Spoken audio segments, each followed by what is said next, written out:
Great. Okay, welcome back, students, to section 10.2,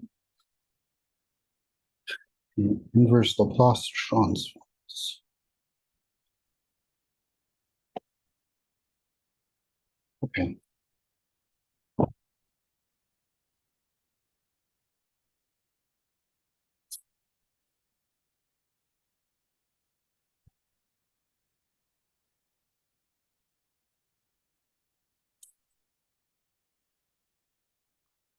Okay, definition. F is of exponential order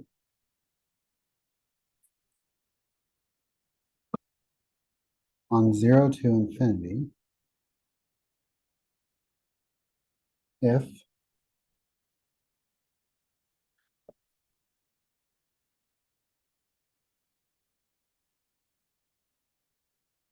constants m and alpha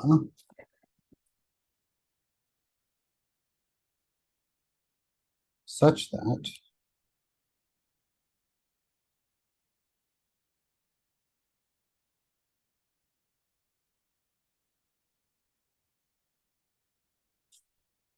the absolute value of f of t is less than or equal to m e to the alpha t. Okay, for every t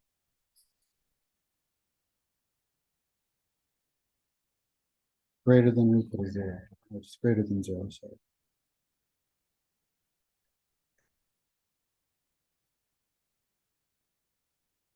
Okay, let's look at an example of this. Number one, show that f of t equals 10 e to the 7t cosine 5t is of exponential order.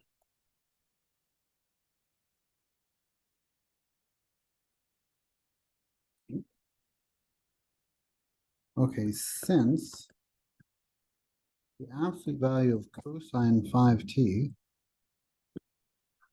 is less than or equal to 1 when t is greater than 0, okay, then 10 e to the 7t times the absolute value of cosine of 5t is less than or equal to 10 e to the 7t. Okay, and so this means that the absolute value of f of t is less than or equal to 10 e to the 7t. Okay, so there exists, okay, m equal to 10 and alpha equal to 7, okay, such that f of t is less than or equal to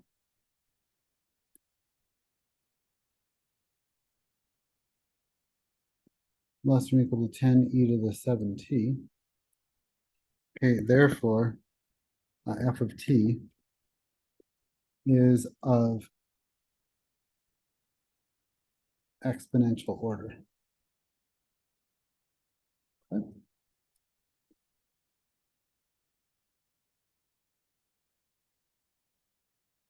Okay. Okay, the set of all functions that are piecewise continuous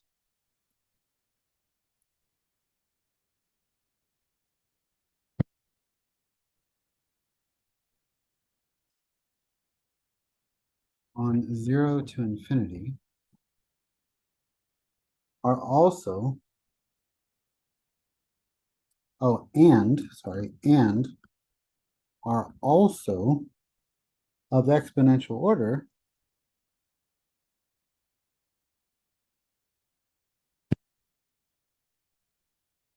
on 0 to infinity.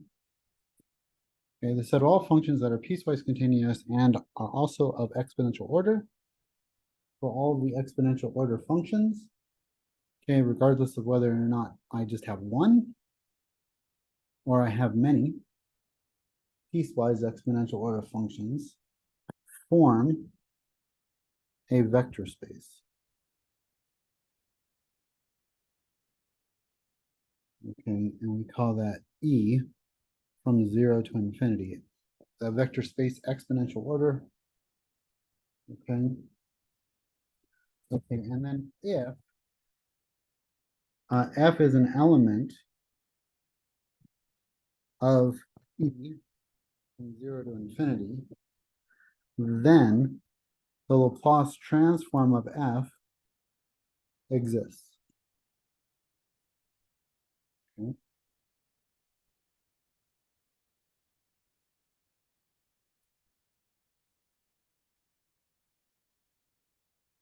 Definition. Okay, the linear transformation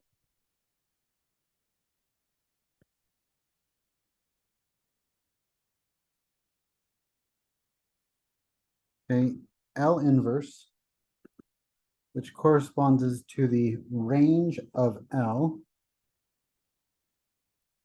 okay, they're the output of the Laplace transform. Range of L goes to V, defined by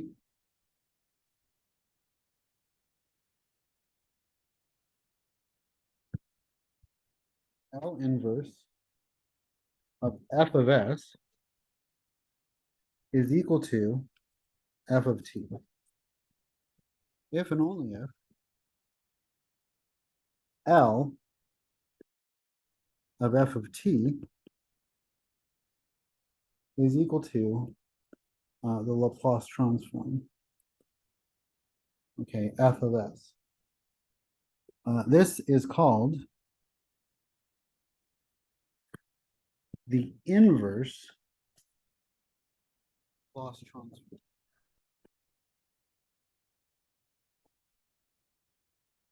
Okay, I think it's capital T. Okay, so we're just saying, look, if we can go forwards, then we can go backwards. Okay.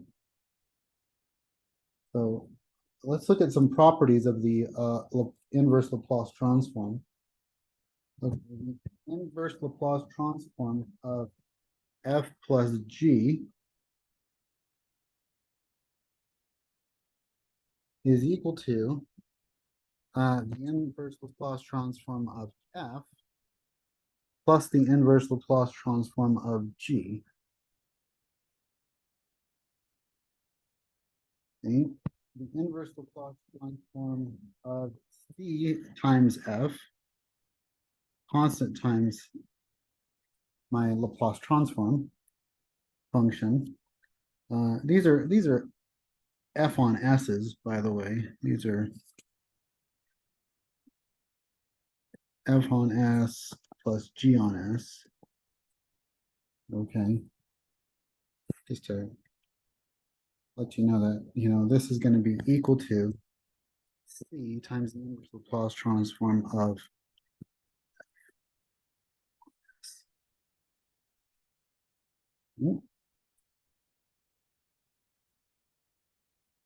Okay, so let's look at some inverse Laplace transforms. Well, from our previous section, we saw that the Laplace transform of 1 was 1 over s. So the inverse Laplace transform of 1 over s is 1. We saw that the inverse Laplace transform of 1 over s squared was equal to, or the Laplace transform of t was equal to 1 over s squared. So the inverse Laplace transform of 1 over s squared is t. The inverse Laplace transform of 1 over 1 over s to the n plus 1.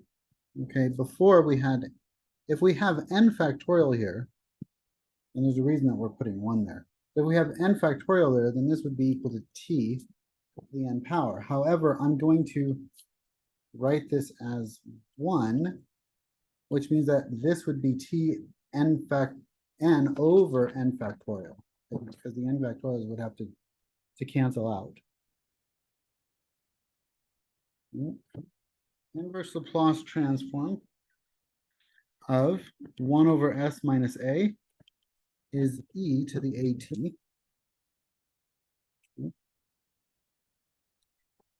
Inverse Laplace transform of s over s squared plus b squared is equal to cosine bt. The inverse Laplace transform of b over s squared plus b squared is equal to sine bt. Okay, so we're just saying we're going backwards now.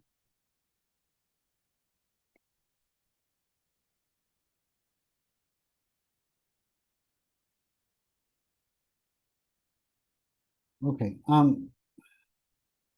to use inverse Laplace transforms, there is a table of these values. Let me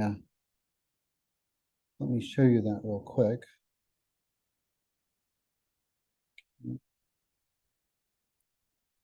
Okay, I put this in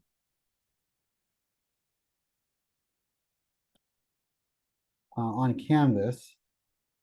If you look at week 6, there is a table, Laplace table. Okay, and feel free to use this on the exam. Okay, so there's a Laplace table. If you click on that, it will be directly after this lecture in the module.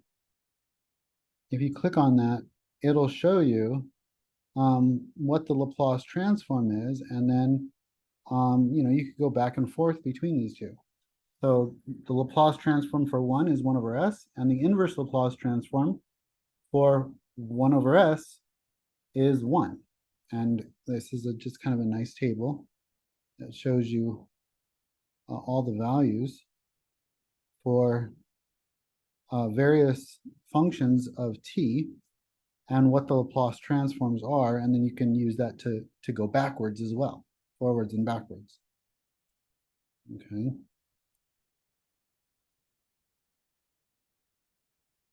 So,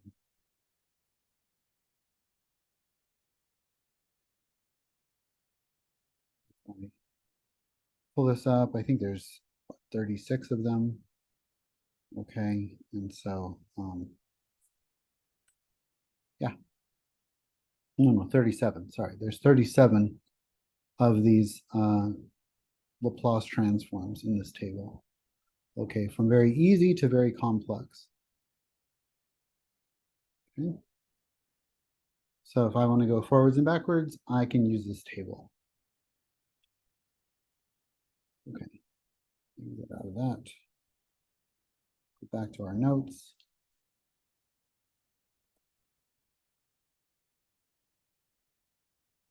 Okay, so let's find some inverse Laplace transforms here. Okay, number 2. Find, okay, the inverse Laplace transform of these functions. Okay, A. F of s is equal to 2 over s squared. 2 over s squared. Okay.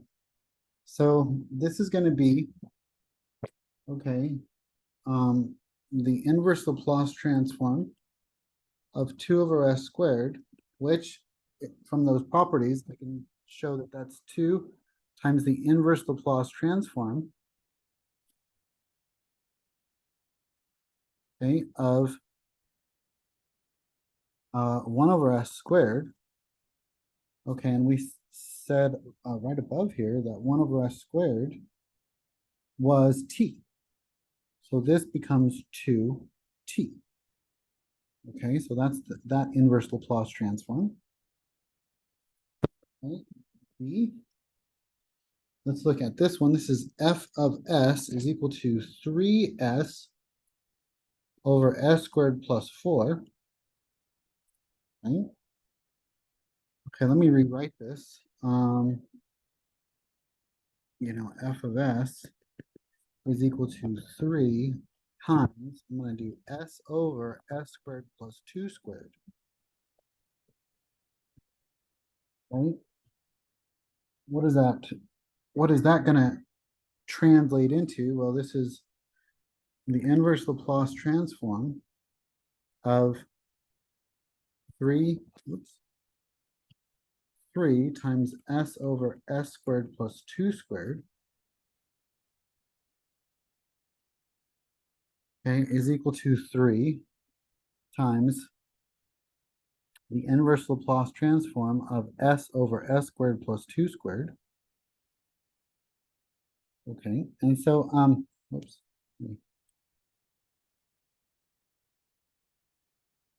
Okay, where in this case, b corresponds to 2.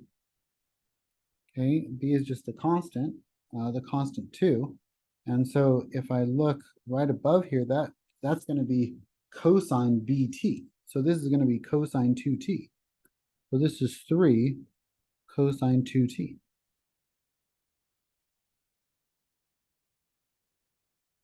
Okay, what about c here?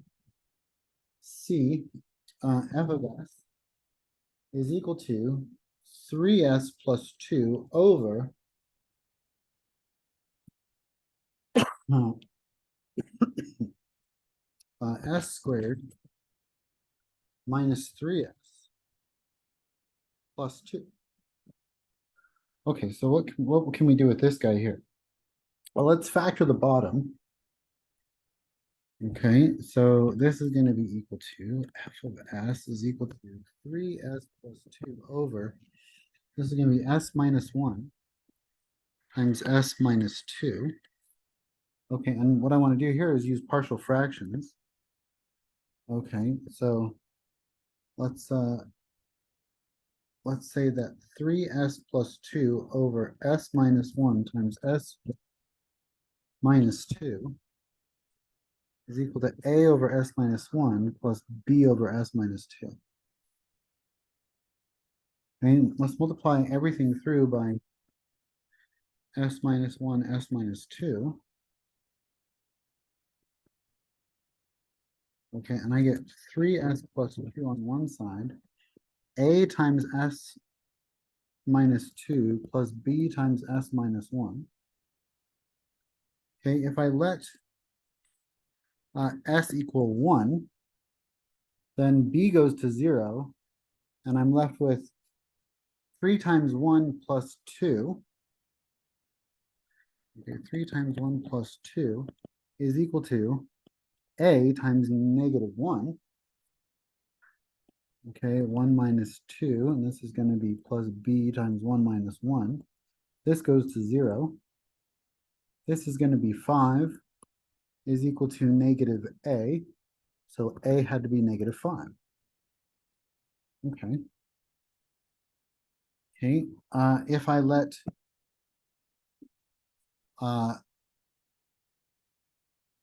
s equal 2, okay, then I get 3 times 2 plus 2 is equal to a times 2 minus 2 plus b times 2 minus 1. So this is going to give me 7. I believe, is that right?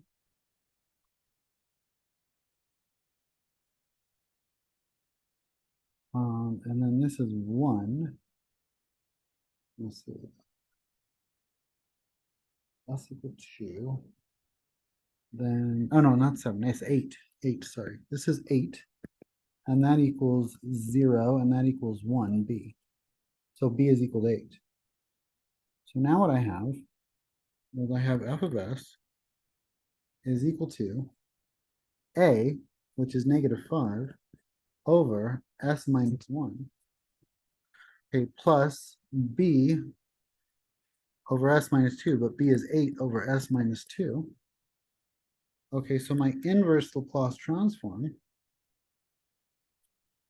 of this negative 5 over s minus 1 plus 8 over s minus 2, okay, is going to be equal to, okay, negative 5 times the inverse Laplace transform of 1 over s minus 1 plus 8 times the inverse Laplace transform of 1 over s minus 2. Okay, and then if we look above, this s minus a, or s minus a, okay, that's my exponential, e to the at. Okay, if we look above here, okay, L equals 1 over s minus a is equal to e to the at. Okay, and so this is going to become negative 5, negative 5 e to the 1t, which is just t, plus 8 e to the 2t. Okay, and that's f of t. So f of t is equal to 8 e to the 2t minus 5 e to the t. And that's my inverse Laplace transform. Okay. Okay, that's 10.2. I'll see you in the next section.